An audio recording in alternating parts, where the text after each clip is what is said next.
Welcome to the Digible Dudes podcast. I'm David. Reid. You're like, and that's Reid over there. Yeah, he's a little bit worn out right now. Shame on me for multitasking, I will confess. Reid, Friday we had a marathon session that was like Q4 planning for the entire company, and you were like, "We're gonna make the decision here and now." Like you took a vote, but it really wasn't a vote. You were like, "Everyone shut their laptop, no laptop allowed," and I feel like that's what this is gonna become. Yep. I laugh because I've seen it with both of us where suddenly our faces are lit up and it's like, yeah, that's email, or that's something else, like the screen has changed, Yeah, totally. I try to be a little bit, the last couple times I've tried to be a little bit more present because I've been caught off guard when I haven't, if I try to do any typing. I feel like I've learned I'm way worse at multitasking than I ever would have admitted before. And so now it's like I have a one-track mind now. Yeah. Focus. Yeah, totally. I'm not much better at it. Yeah, no excuses. Are we still doing this intro, or should we are. So on today's podcast, Reid, we talk with Kyla Mittal. Did I get that right? No, Kyla Mittal. Yeah. God, dang it! I knew I was going to get that wrong. She is First it was Mittal, so it was like Taj Mittal, and then you went like the toy manufacturer Mattel, but it's actually Mittal. So well, I thought I got it right during the recording, but maybe not now. So anyways, she's a housing specialist for a nonprofit here in Denver that focuses on affordable housing. She asked to keep the organization name confidential, but on this episode, we get into her, I'll say, day job, something she's been doing for a little while now. She's working on the front lines of an organization that's both helping find and place folks in affordable housing communities throughout the Denver metro area. And I thought it was super interesting. I didn't know a lot about this topic before, but she gets into vouchers, how property management companies, how they go about recruiting them. Also, she talked around some of the tough logistics, how she can't even necessarily get email addresses or phone calls for the people she's trying to place, which at first when we were talking to her, I thought this was kind of like, oh, we have a waiting list and now we just got to find a unit for them. And we like call them up and then they show up with their bags and now they have a place to live. But that doesn't seem like it at all. It seems like, oh, you need to be in this part of Aurora or Arvada. Let me see if I can recruit a unit for you. And now I've got to go find you and tell you I finally got you a unit. But if you don't have a cell phone, how do I find you? And now I've just got to drive around basically where I think you hang out to try to tell you that I've got a unit for you. Yeah, it's nuts. The whole thing. I mean, it's obviously a great, mission. And frankly, if I'm a landlord, I would, wholeheartedly take advantage of it. I mean, there's some complicated things underneath the hood, as there usually are, but overall, I think it's a great cause. But I sympathize just like you do with what she has to go through to stay in touch with some of these folks. Yeah. Well, I think this is a really interesting episode. If you just don't have any background on affordable housing, how you or your company may be able to get involved, because I thought that was another interesting thing, is particularly during COVID, if it's hard to fill up some of your units, this could be one of these programs could be something that you look into, because you would get guaranteed funding from the government versus we briefly touch on the CARES Act here, where you can't, where there's a moratorium on evictions through the end of 2020. And this would be a program where you can actually, if you place people in units, then you have guaranteed funding from the government versus the traditional way right now. You're not able to evict someone if they're not paying rent. And so you're going to recoup any of that cash. You know what I forgot to ask, David? It's almost like the recruitment platform that we're looking at. Are they required, the landlord, once they sign on, to take the tenant regardless, or do they have an opportunity to deny them? Yeah, she started I actually wrote that down as notes, and then we started to go along. But it sounds like it seemed like she was saying that there are still some like restrictions or negotiations or whatever when you're signing up for a unit, that where you can say, this is the type of thing I will accept on this program, like a certain let's say income, like total income amount or whatnot, which a lot of the people that she's that her organization is helping place don't have any income. They've been on the street for a long time. So it sounded like there was some minor stuff you could do there, but I cannot imagine that they like, let's say Reid, you were going for this program. I can't imagine that they would be like, oh, I'm going to have to interview Reid and make sure that he, Yeah, I can't either, but I wish we'd gotten at that. We'll have to follow up with her on that because the mental health is a big problem with homeless folks, and obviously that could be really disruptive, for a lot of these landlords. And so, I just, yeah, I'm curious how they screen that, because you could have somebody that, not trying to like put a negative spin on it, just think it's real. I'm sure she, would agree with that, but that, is dangerous or is having real, heavy bouts with mental health. And I'd want to know that if I was a landlord. In the pre-call, she did say that her organization and organizations like theirs, they will work with the property to determine like what is best. So not to have like, I'm cautious of how to phrase this, but she's like, let's pretend that you have a garden style community and there's like 7 or 8 buildings, right? Well, if this community wants to put like building 8 of 8 on as part of this program, then you can, that way you can say like, all right, all of these program folks, they're all of building 8. Right. And then that way it makes it easier for her team to help manage those people because they don't just place them and move on. As she talked about, they place them and stick with the people to help make sure that they're successful, that they can find work and, get the other help that they need or might need. So she was saying like, if it's only if it's 1 building versus 8 buildings, then oftentimes people will do this as a floor and say like, all right, we're going to put all of this floor as part of this program so that again, it's easier for them, the nonprofit, to come in and help manage so that they're not running all over the building. So anyways, I think that would be something definitely like that we can follow up with her on, but also like if your company is starting to look at one of these programs, sounds like they're very flexible. It's not about building it so that it'd be successful, a long-term program with your company versus, this is something that you do for 6 months. Yeah. I'm sure they approach it as a quote unquote partnership. Yeah. And I believe in it. I'm sure, because if you didn't have any flexibility or provide them with any peace of mind about, the whole process, then they wouldn't get very far. So we'll have to just follow up with Kyla on that. Yeah. Well, I think this is a really good episode as like an introductory, conversation into affordable housing, but certainly Reid and I need to do way more work on ourselves, like on this topic to just get more acquainted and be more educated on it. I think we'll do a couple of these because it's a cause that that we at Digible are trying to get more involved with. Obviously, like we deal with a lot of Class A luxury lease up properties, but as we're looking for ways to give back, this is an angle that relates directly to us, and we're trying to get more involved. So you'll probably get a couple more conversations along this route. But if you don't have any knowledge on this front, then this is a good starting place, and then you can stay tuned for the future episodes we have. Yep. And the intro is not longer than the actual episode. Trust us.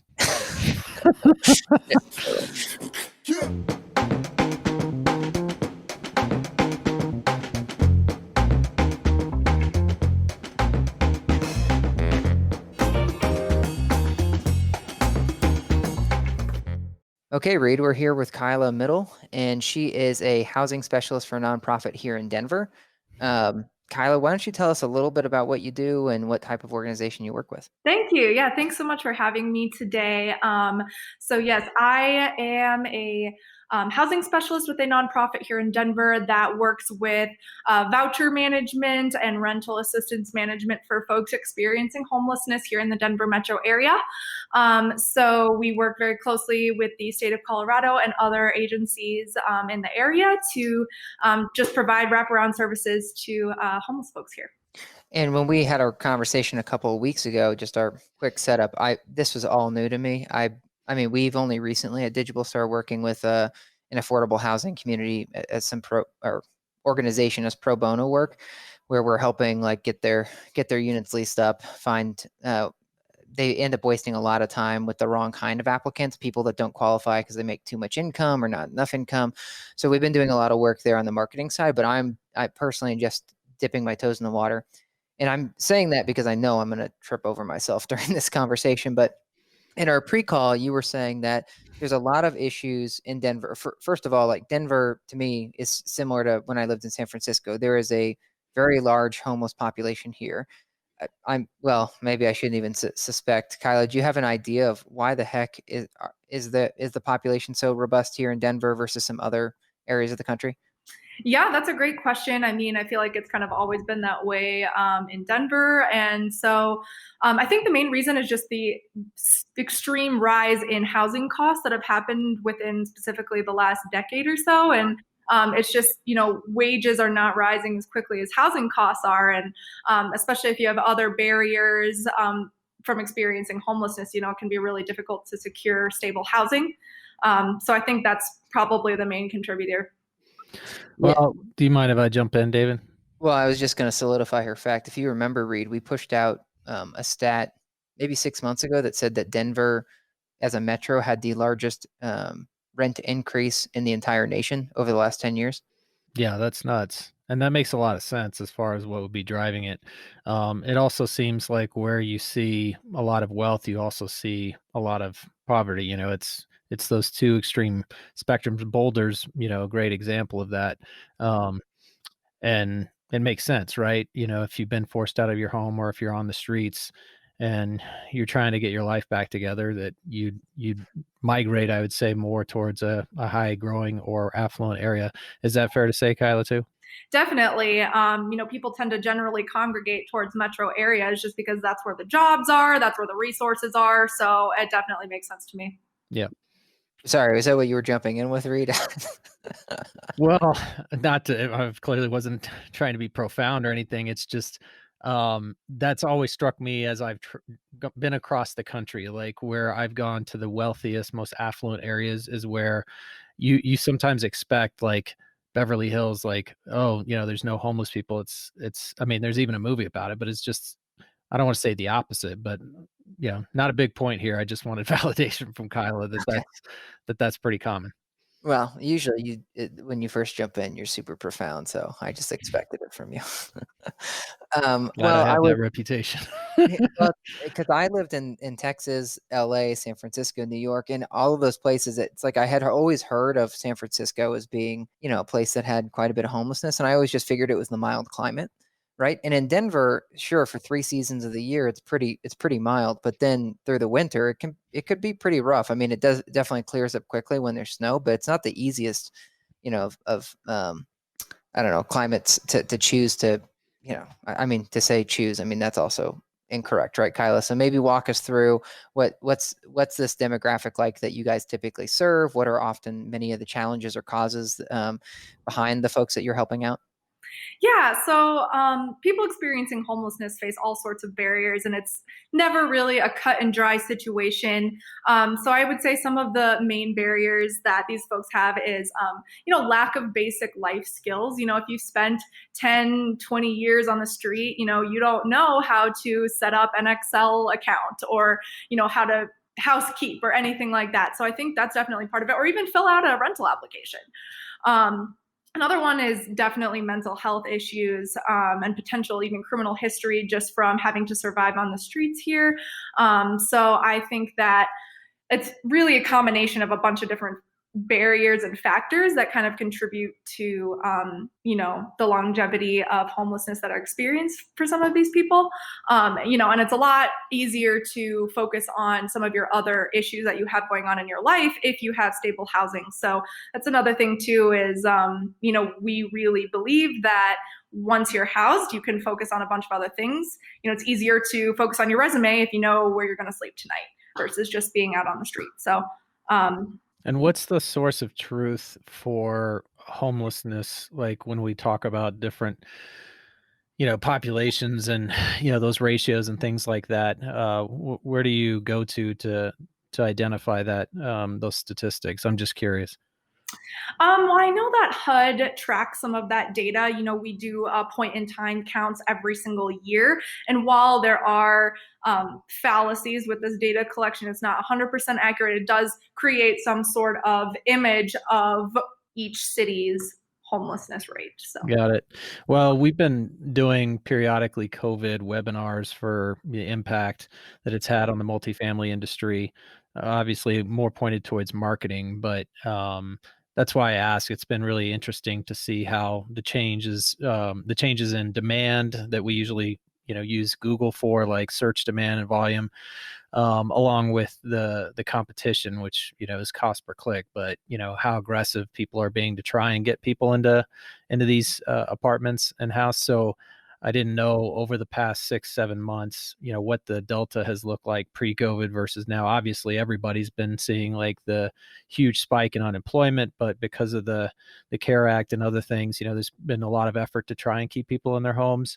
So that was where I was starting with that, kind of source of truth. But what has the change been here in Denver? Do you have a handle on that?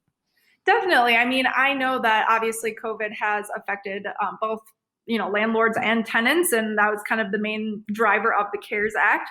I think that COVID could push some more affordable housing, just in terms of landlords are sitting with a higher number of vacant units, just due to the huge unemployment surge and stuff like that. So I think that one benefit that the landlords can really seek from COVID is just through our affordable housing programs and rental assistance programs. One thing that is guaranteed is those rent payments. So, we get government funding, which pays the rent, and that is always going to be a guarantee. There's not going to be any late payments or any sort of thing for that. Yeah. Yeah, maybe we should walk through the whole cycle. I know I had a little bit of a conversation with Kyla ahead of time, and Reid, you weren't there. So maybe if Kyla could just walk us through, like, at first you were telling me you got the issue is there's so much demand for units, but there's not enough units, right? Like to go around for these vouchers. And so you have so many people that need placement, but we don't have enough landlords, at least locally, and I'm guessing nationally, but I'd love for you to speak on that, to participate with these units. But part of what your organization is trying to do is educate the market, is saying like, hey, if you're having trouble filling up a property, or if you may anticipate that because the economy has changed, perhaps you could actually be some supply for these folks, because the rent payments within a certain range that's determined by the government are guaranteed. And so it's almost like you have a guaranteed rent payment versus letting someone sit vacant for who knows how long. Absolutely. I think that's probably the main selling point of our programs, is just those guaranteed payments.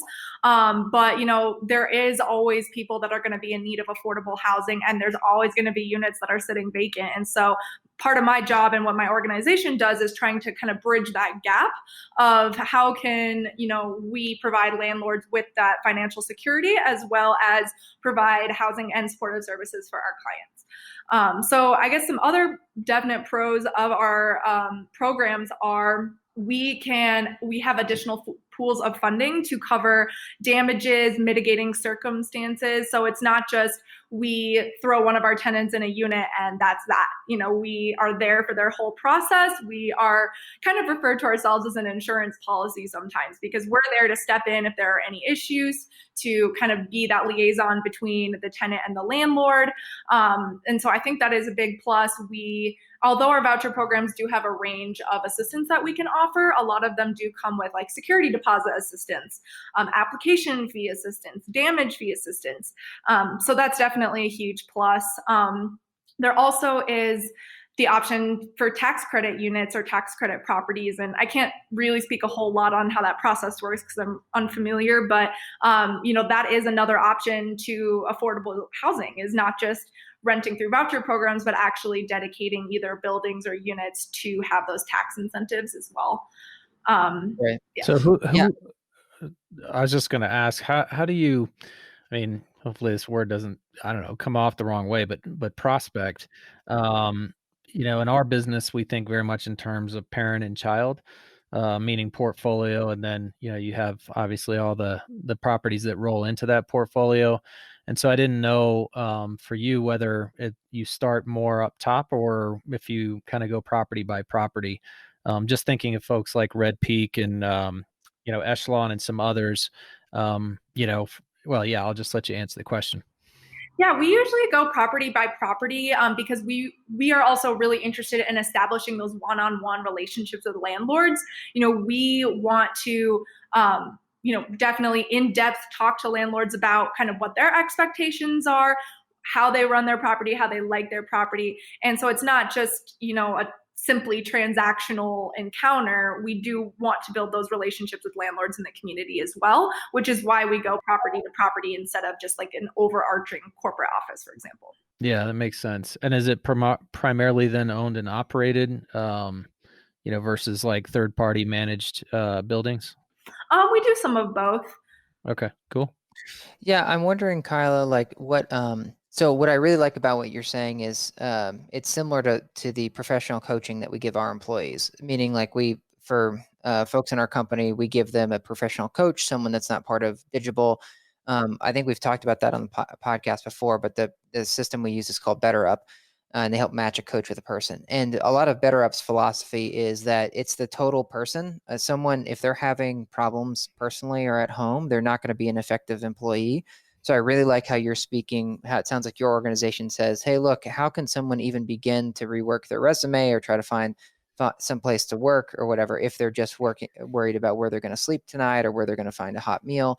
And so it makes a lot of sense to me that you guys are speaking towards more about the total person and just getting them back up on their feet, because if they have a place to live, then if you guys provide them with some down payment assistance, you guys are there to hold their hand. You don't just find them a unit and like sort of kick them on the tush and say good luck out there, pal. It sounds like you guys stick with them in case there are problems on either side with the landlord or with themselves, the landlord. Maybe so if you could just speak a little bit maybe about anything that you could share about, let's say, the success rate or yeah, I just maybe that's how you should describe it. Is like, what do you guys consider success and what does that look like for you? Yeah, so I guess what we primarily measure success as is reduced recidivism rate. So once we get our clients housed, we want them to stay housed so that they can focus on those other areas of their life rather than just jumping from apartment to apartment, because that isn't really helpful either in the long run. So I know that our organization collects data on that as well as partners with other organizations to collect and analyze that data. I'm not really sure how that process works or how often they release reports on their data or anything like that. But I do know that the city and the state really endorse this philosophy of having stable housing creates more successful life outcomes in general. Yeah, and I could see it, and I'll pass it to Reid after this, but I could see well, I'm just thinking about it. It's like there's a lot of opportunity, it sounds like, even on the owner operator side to I'll say, I don't want to say take advantage. That feels like the wrong word. But you had mentioned tax credits. You guys obviously, as you were mentioning, can help with regular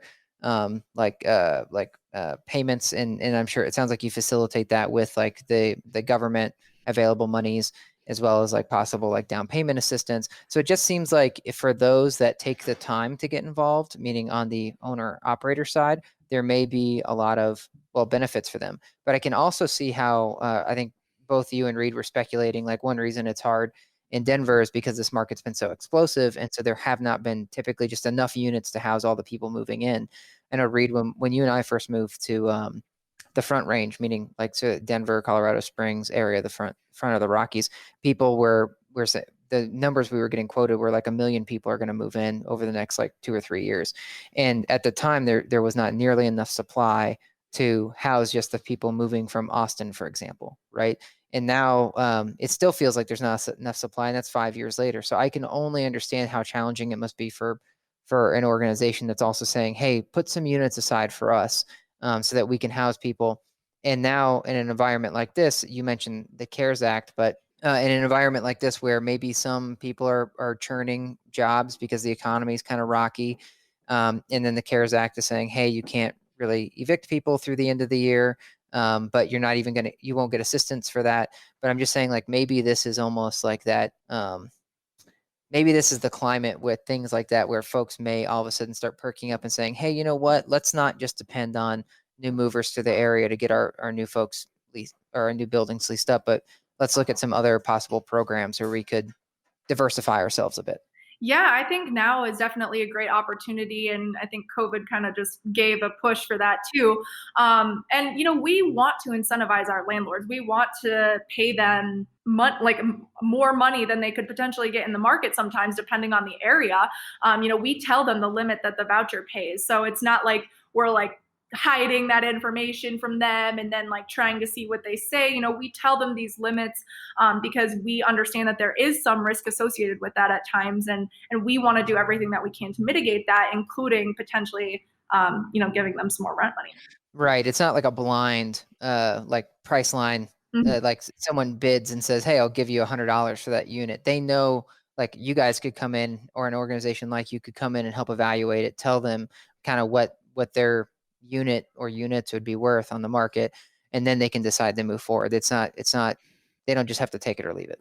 Definitely. Like in parts of Aurora, there are plenty of times, we analyze the market rates and see kind of what by zip code, what the units are going for. But a lot of times we end up paying the landlords more than what they could be getting in the market. And so, we want to provide that for them.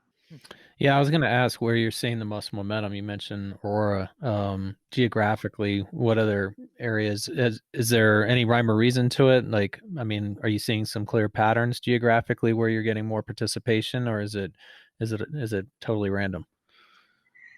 I mean, our organization works with landlords in all 7 counties of the Denver metro area. So I wouldn't necessarily say that there's a specific region that is more than another region.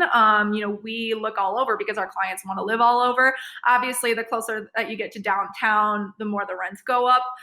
So sometimes, in locations like that, in certain neighborhoods, it can be difficult to find landlords that are willing to rent at the voucher limit, because in that case, they might be taking a cut in the rent.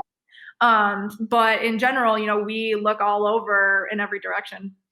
Well, we've been talking a lot as COVID's unfolded about the winners and the losers in multifamily. And, you could say that the A's are actually having the hardest time because a lot of people are downsizing, or several of those folks have lost their jobs.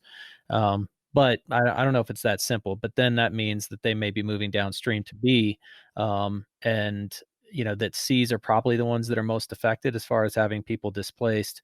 And so that was part of also what I wanted to get at or hear from you is geographically, but then, is there class type that's participating more? Like, is the sweet spot a B? This also kind of ties back to like how you're prospecting, where you're finding the most opportunity, where you spend the most time. The last part of that, or second part of that, is first, kind of property type, if you don't mind sharing a little bit more of what you found to be the sweet spot, but then also the timeline, and what the conversation typically sounds like as you do talk to these landlords. Like, is it 3 weeks, 3 months, before they make a decision? And has this environment sped that timeline up, or is it, stayed consistent with what it looked like before COVID? All right. Well, there's a lot to unpack there, so let me know if I forget anything. That's me being profound. Or complicated. So I guess in terms of conversations that we have with landlords, like, we'll go out into the community, we will explain our programs to them and kind of the benefits of working with us, and a little bit about our clients as well. For each program, it's a little bit different, so we try and cater it to that. And then we will just let them know kind of what we can pay for in terms of the different voucher programs, and ask them to just kind of give it a try, and ask if they've had units that are sitting vacant for a long period of time. Like, hey, do you want this unit that's been sitting vacant for 150 days filled? Well, we got you. We could get somebody in this week. So, stuff like that. And so we try and get a pretty quick turnaround from landlords, just because, our clients are in need of housing now. And, in some cases, the landlords are wanting their units filled quickly.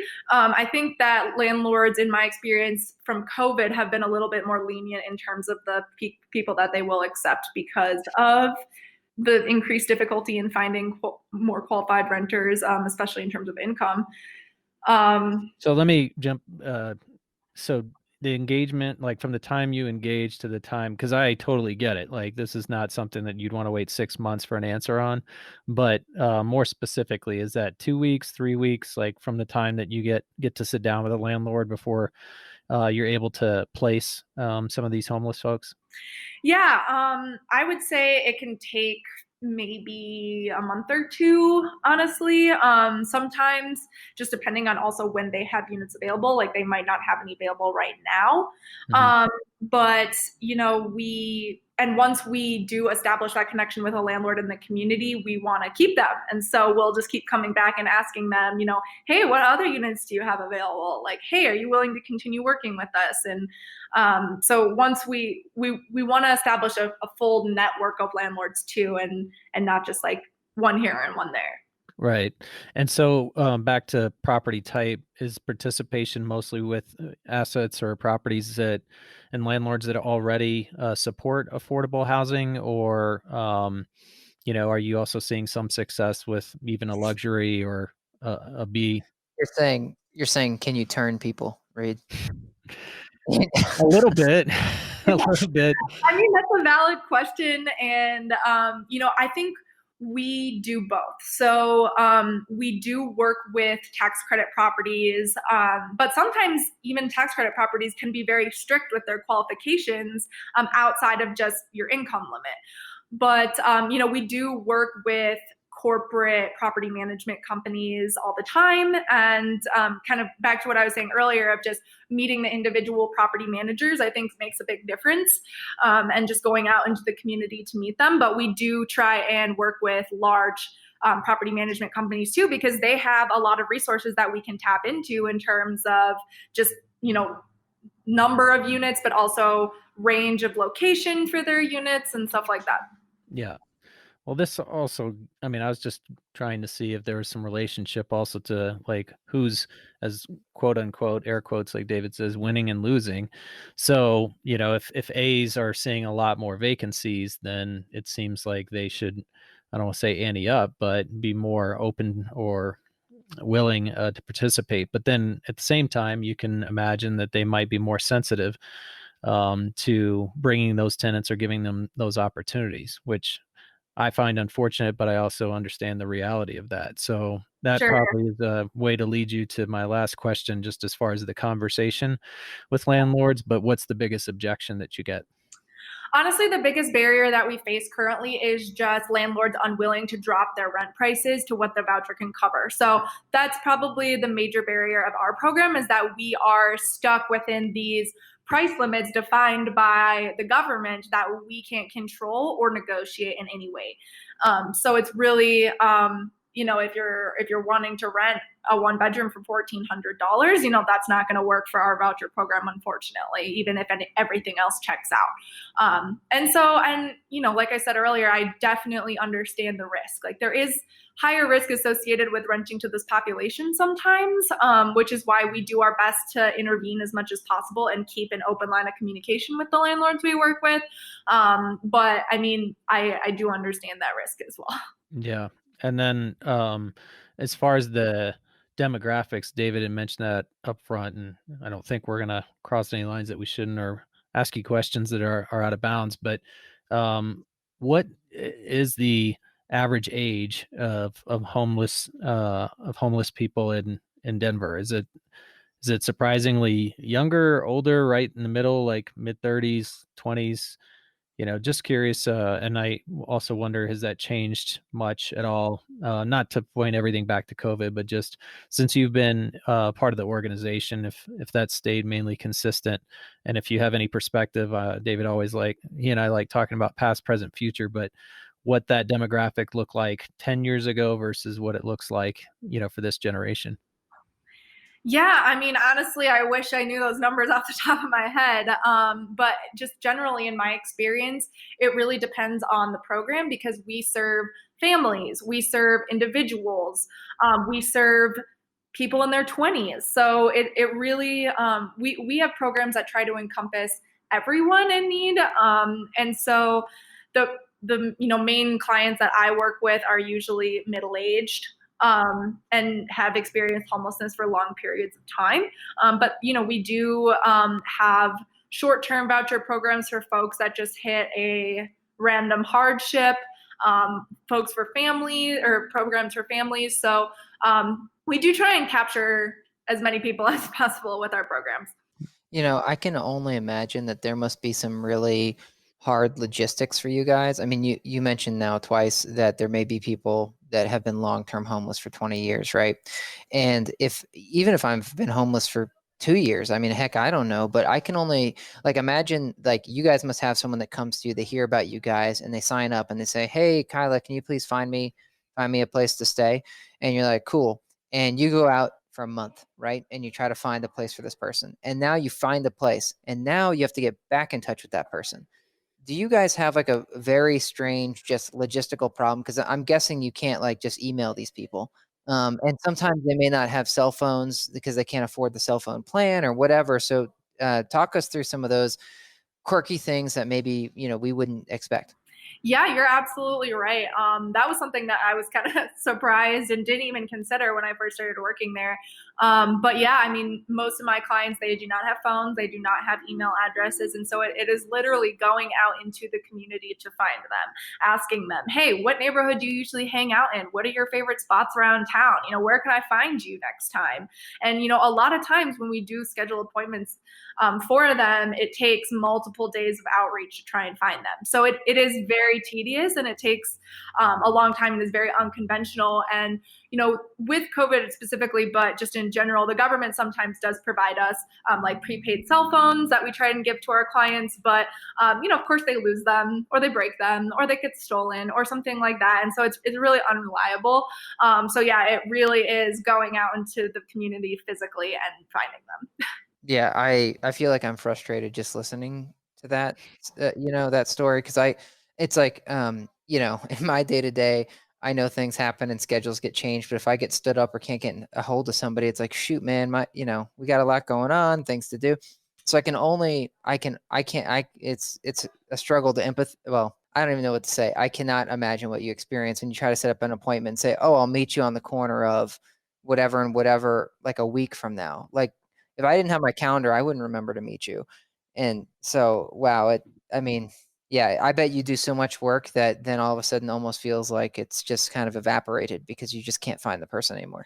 And it definitely goes the other way around too. Like stuff happens in their life and I have no way of knowing that. And like maybe they had an emergency and that's why they didn't show up. And I have no way of knowing that. They have no way of contacting me. And luckily my location is a little bit more, permanent where I have my office building. But, it can definitely go both ways in terms of difficulty communicating.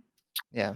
So I'm curious about the organizational, I guess, design. My sister's been in nonprofit for forever. It seems like out in San Francisco, and I found it fascinating, especially as Dave and I, been building this business. Just hearing, and between the private sector, I guess, and the nonprofit, public, like what organizational design looks like, and so how many folks are on your team? And is there, I guess, some other metros that you emulate, hold in high regard that you're trying to model? How mature is the organization? How, basically how long has it lasted? Uh, that kind of stuff. Yeah, our organization has been around for, I want to say, around 30 years. And we have grown a lot, even just in the time that I've worked there. We have a whole department just for, our housing assistance and rental assistance, but also, recruiting landlords. That's its own department as well. So it's probably have like almost 30 people on my team that all kind of work with different programs. So it's a large, very comprehensive organization. That's a good size. Yeah. I mean, most nonprofits, don't have, I don't want to say that luxury, but are, are always struggling for resources. And my sister was always, she worked for the San Francisco Education Board, and, she just felt like she was always trying to raise money. But you guys aren't in that situation as much, right? You're just looking, for federal support. And so I don't know if it's more seasonal or I guess just more structured. Than what other nonprofits might experience. But if you have any comment there, feel free. But I curious about other metros, like if it was funny when I lived in Seattle. I mean, it shouldn't surprise me, but I didn't realize they were like considered it, right there, maybe with San Francisco and a lot of other metros, including Austin and Denver, looked at them, as the model. So how do you feel Denver stacks up compared to other metros? And yeah, is there one or two that you guys have been watching? Oh man, I don't know if I can answer that, to be honest. I'll have to look into that a little bit more. No problem. David gave you permission not to answer everything. Yeah. Well, I'm just like, also, I feel like I have some connections that around the country in different organizations that, like, for foster care and whatnot. And I almost feel like if you're more on the front lines, like day to day, trying to find and place people, you almost don't even have a chance to like come up for air and start, like, ideating on, oh shoot, who does it well? Milwaukee. Like, we need to go. I need to, like, drive up there and go check out their program. Instead, it's like I've got like a half dozen families that I need to place, and I got to find a place. I got to find a spot for them right now. But it's It's like, I know I have fire drills day to day, but I just can't even. I can't even imagine, because your stuff has so much more impact than my stuff. Yeah, I'm sure the executives of our organization pay attention to that sort of thing, but I can't really speak to that, unfortunately. Yeah, no, that's what I was going to say. That's usually leadership's responsibility. But there's tons of value in that, and hopefully, obviously, as you continue with the organization, you'll get some exposure to that, because it's always fun to hear, or beneficial to hear from other markets and see how they're doing, what new ways or tactics they're approaching landlords, or how they're supporting the homeless. So, David, I mean, obviously we could keep going, but I'm like chomping at the bit to talk Secret Shopper. So Yeah, we're gonna do another podcast with Kyla real quick about Secret Shopper. So my last thing before we wrap this one up would be, so most of the folks that are listening to this podcast are either corporate marketers, or they may be someone on the operation side of property management. I feel like the conferences that Reid and I attend, the industry conferences, do not cover this topic. There must be separate, like, affordable housing conferences that just don't make our circuit. But maybe just give a quick, I don't know, plug about how either someone can try to get their organization involved, or even just on an individual level. Because I know our company here, we have almost 50 folks now, and it seems like everyone is very passionate about doing some sort of extra work. And for us, we've been able to find a small way by taking on this affordable housing group in the Pacific Northwest. But yeah, maybe if you could just, what's the best way for either an individual to get involved, or for them to try to make a pitch to their company and say, hey, we should take a closer look at this? Yeah, absolutely. I mean, I would imagine that there's nonprofits similar to this one in every metro area in the US. So I think it's as simple as just looking into organizations that provide that type of work. And I would recommend even focusing on those organizations that do provide wraparound supportive services as well to clients, because I think that makes a big difference in terms of housing stability and the resources that are available to landlords as well. So I think that's the main thing. And even just, being willing to kind of listen to our pitches and just learn about our programs a little bit more, because people are generally quick to jump to conclusions about people experiencing homelessness and just assume things about their situation that usually are not true. And so just being open-minded to learning about these programs, trying to understand what it's like for these folks and the difficulties that they experience while looking for housing, I think is really the first step. Yeah, I think, and there's also obviously lots of ways to get involved that can support these people along the way of getting back up on their feet. Like, I know, separate from Digible, but I had met the founder of Sleep Tight Colorado before, which is an organization that provides free sleeping bags to folks while they're transitioning to try to find a home. And you can only imagine in the winter how important it is to have proper sleepwear if you are going to be on the street. Then obviously there's all the food bank organizations that we do a lot of work with locally each year.